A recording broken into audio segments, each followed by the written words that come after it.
Здравствуйте всем! Добро пожаловать на канал Магия Песка. Старинные турецкие гаремные гадания на песке для вас. Мои дорогие зрители, гости канала, давайте сегодня на песочке посмотрим такую тему. Кто будет делать вам предложение и какого характера будут эти предложения. Если тема интересна, посмотрите на песочек, загадайте на себя, так и спросите, кто и какого характера будет делать мне предложение. Надеюсь, вы настроились. Я убираю Назар. Прошу высшие силы дать мне возможность ответить на все ваши вопросы и послать для вас только самую важную, самую нужную и самую полезную информацию. Итак, давайте же посмотрим, кто и какого характера будет делать вам предложение. Что это будут за предложения? Так. Ну, начнем по порядку, да? Во-первых, я вижу у вас предложение ближайшие несколько, может быть, дней, у кого-то даже, может быть, часов, да, о каком-то времяпрепровождении. То есть несколько людей разных, здесь могут быть как и мужчины, так и женщины, может быть, мужчины и женщины вместе, будут вам предлагать интересоваться вашей жизнью, интересоваться вашими планами и спрашивать, да, а что ты делаешь, например, в эти дни, либо что ты делаешь на празднике, что ты делаешь в то время, а не хотела бы ли ты провести время с нами, либо в кругу нашей там компании, семьи, у нашего общества. То есть вы будете как бы на расхват, да, очень многие люди идут с предложением. Многие бы хотели видеть вас в числе, например, своих гостей. А еще больше людей хотели бы напроситься в гости к вам. Вот как-то так идет.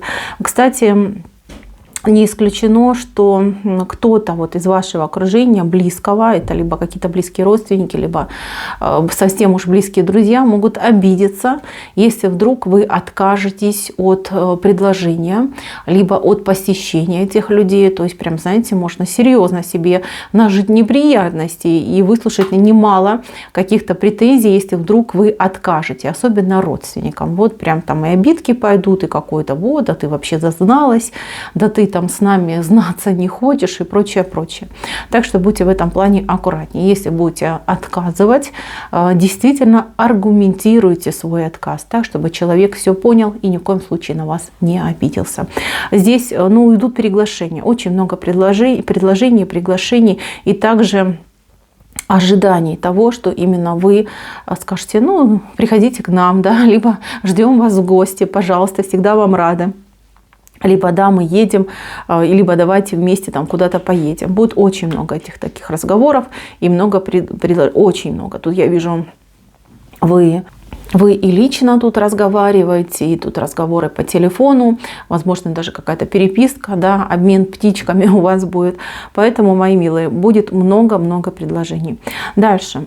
Я вижу у какой-то девушки на работе предложение любовного характера от мужчины. Мужчина женатый, либо мужчина такой, знаете, как говорят, ходок, да?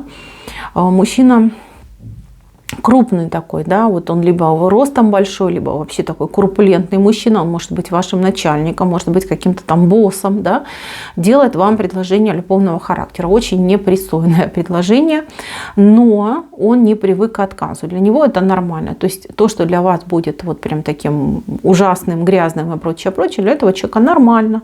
Нормально предложить женщине вступить в интимную связь, просто так, да, либо за какие-то блага.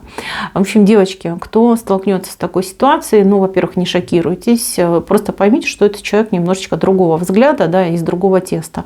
И для него это все нормально. Он, может быть, привык, что там бабенки, да, на работе таким путем добиваются, я не знаю, там премий, либо продвижений и прочего. Человек давно на вас посматривает. Вы для него какой-то вот запретный плод, да, либо какая-то вот прям вишенка на торте, очень прекрасная, но крайне недоступная. Человек может быть в состоянии какого-то аффекта. Может, вы там вместе с ним в лифте проедетесь, да, он там вашими духами надышится и с ума сойдет, да, начнет вам сразу предлагать. Либо человек в состоянии измененного сознания, да, где-то с кем-то там прибухнет, и вы ему прям на глаза, да, попадетесь, и он прям начнет приставать, предлагать, будет крайне удивлен, если вы ему откажете. Но я вот почему-то вижу, что откажете. Вот откажете и все. Даже если этот человек вам очень нравится, и вы не против от таких отношений, но в тот момент, и либо в той манере, в которой он будет вам предлагать, но вам это будет неприемлемо. То есть здесь однозначно от вас пойдет отказ.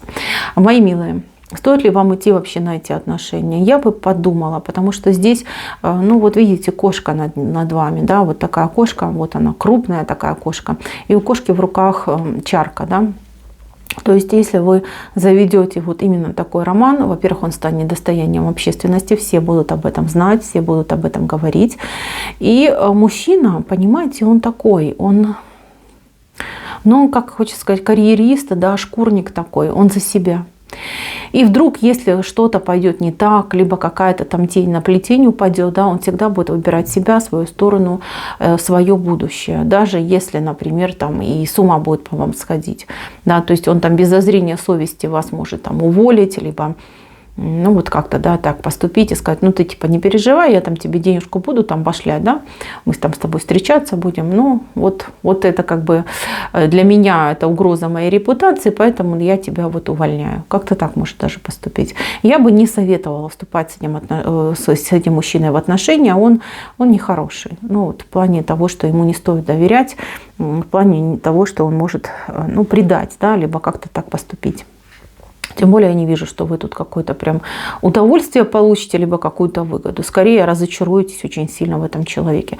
Но у многих прям осадочек будет. Вам будет очень неприятно, что этот человек позволяет себе так привольно с вами разговаривать.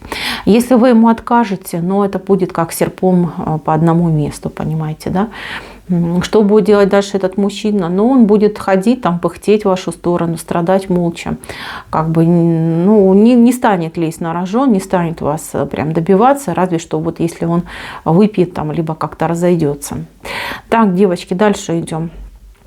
Для тех, кто в паре, в любви, в отношениях. Здесь муж будет делать вам какие-то предложения, вы будете тоже свои какие-то вносить поправочки в его предложения. Здесь что-то касается романтики. Может быть, у вас годовщина ближется ваших, там, например, отношений, свадьбы. Может быть, день рождения у вас, да, либо, может, даже у него. То есть здесь будут какие-то моменты, что вот, а давай для себя, давай так, чтобы вот нам было хорошо, чтобы мы там вместе получили удовольствие. Как-то вот такой разговор зайдет. Муж вот как-то будет пытаться на широкую ногу, да, либо отметить, либо отпраздновать, либо вот как-то какое-то широкое действие, да, чтобы там прям потратиться по максимуму получить удовольствие. Вы же, девочки, будете более так, ну, аккуратненько, да, экономненько заходить к этой теме, будете его немножечко на землю возвращать, да, за ножку дергать, чтобы он далеко не улетал в своих мечтах и фантазиях. Но, тем не менее, вас очень порадует, да, что ваш муж настолько вот хотел бы праздника, да, и радости вместе с вами, хотел бы вот оторваться, не жадный, и как-то вот прям мыслит он хорошо, правильно, думает о вас, переживает, хотел бы подарить вам праздник, счастье, радость, романтику, вот как-то так пойдет. Так, еще важный момент для тех, кто в паре, кто встречается, общается. Ваш мужчина вот прям как не в себя начнет романтику сыпать вам на голову и всякие там разговоры там за дом, за семью вести. У многих девочек отыграется, что прям предложение как-то странно сделает, да, вот прям с каким-то, не знаю, пафосом хочется сказать, да, там колечко вам куда-нибудь там подсунет, какую-нибудь пироженку, либо там в шампанское, либо вот как-то, знаете, вот обыграет эту ситуацию, вот прям как театральное представление может быть, да, это предложение, и он не потерпит отказа, даже если вы скажете нет, он просто вас не услышит.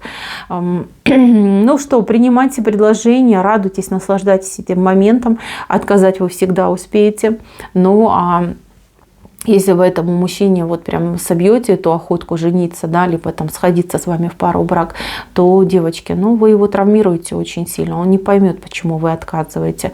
Если у вас есть какие-то пожелания, либо какие-то претензии к этому человеку, вы уж потом постарайтесь его на путь истинный наставить. Но сейчас он в эйфории, он влюблен, ему хочется праздника, ему хочется вас для всех, для всего мира назвать своей женщиной, своей женой. Поэтому ждите предложений. Дальше. Здесь еще идет предложение по, не знаю, по какому-то бизнесу, либо по какому-то делу. Значит, кто-то из вас, кто смотрит эту отсыпку, умеет делать что-то профессионально, либо делать это лучше, чем другие. Знаете вы об этом, не знаете, это дело другое. Я вижу, что к вам идут люди с какими-то предложениями. Предложения относительно вас, относительно того, что вы умеете, от того, чем вы занимаетесь. То есть... Но тут не идет работа, да, что вот вас приглашают на работу. Тут, скорее всего, вам как будто бы хотят дать работу, что вот сделай мне заказ, либо сделай для меня это, для меня вот это. Я не могу сказать, что это принесет очень много денег, но я могу сказать, что это может быть прекрасным началом вашего бизнеса, вашего фриланса, вашей какой-то новой работы. Смотрите, то, что приносит вам удовольствие, то, что является вашим увлечением либо хобби, получит хорошую материализацию, да? То есть монетизировано будет это ваше увлечение, вы денежку начнете получать, пусть небольшую, но эта денежка будет вам очень как ни кстати, и очень вам даже будет приятно. Дальше, мои дорогие, тут какие-то навязчивые предложения по телефону, либо как-то вот в письмах, кто-то вам что-то предлагает. Это могут быть... ну, не знаю, какие-то сервисы, какие-то услуги, что-то вот прям навязчиво вам будут предлагать, и не соглашайтесь. Вот. Вы не соглашайтесь, потому что вот эти все предложения, они абсолютно пустые, они односторонние. В плане того, что они будут выгодны тем, кто вам их предлагает. Но вам они совершенно будут невыгодны. Пустые, скажем так, предложения вам идут. Дальше, мои милые, тут кто-то будет с вами пытаться договариваться по поводу, ну, я не знаю, то ли каких-то правил, то ли каких-то обязанностей. Кто-то вот с вами договаривается. Это может быть кто-то в семье, кто-то из родственников, это могут быть соседи, что-то будут пытаться вам навязать, либо что-то вот как-то, знаете, вас, может быть, в чем-то где-то, ну, как обязанным, да, назначить. Значит, если вам некогда, так и скажите, что мне некогда. У меня будет время, мы спокойно с вами встретимся, все обсудим, обо всем поговорим. Но на лету ничего не решайте и ничего на себя лишнего не берите. Потому что вы можете согласиться, а поскольку вы человек честный и обязательный, придется потом выполнять какую-то непонятную, ненужную, никчемную работу. Поэтому не надо спешить. Отложите до поры до времени, потом спокойненько сядете, все обсудите, проговорите и уже со спокойной головой будете принимать решения. Можете, не можете, стоит, не стоит. Идти вам на эти предложения, брать на себя эти обязанности, либо лучше подождать. Так, девочки, которые общаются по интернету. Тут какой-то странный случай, который вашего любимого человека, ну, скажем так, будет толкать ваши объятия. То есть человек будет делать вам предложение по поводу встречи, по поводу общения, может быть, на какой-то... знаете, он будет звать вас к себе, а вы будете настаивать на нейтральной территории, потому что, ну, как, не знаете его, там, недавно только познакомились, кроме как в интернете с этим человеком не общались. Значит, не соглашайтесь на дом, не соглашайтесь встречаться у него, либо на его территории. Либо мужчина может сказать, ну, приезжай ко мне в город, да, либо приезжай вот ко мне. Этого делать не надо. И если особенно это первая ваша встреча, вот личная, тет-а-тет, лучше пусть он к вам приезжает, либо вы встречаетесь на нейтральной территории. Дом, к нему нет, ни в коем случае. Вот прям нет и нет. Почему? Потому что если вы к нему туда поедете, то он посчитает, что вы вот такая вся, ну, свободных нравов, да, легкая добыча. Можно с вами, извините, и сразу и интимчик, да, закрутить. Причем он так нагло себя будет вести, даже если он там прям, ну, такой хороший, да, просто вы свою доступность ему этим покажете.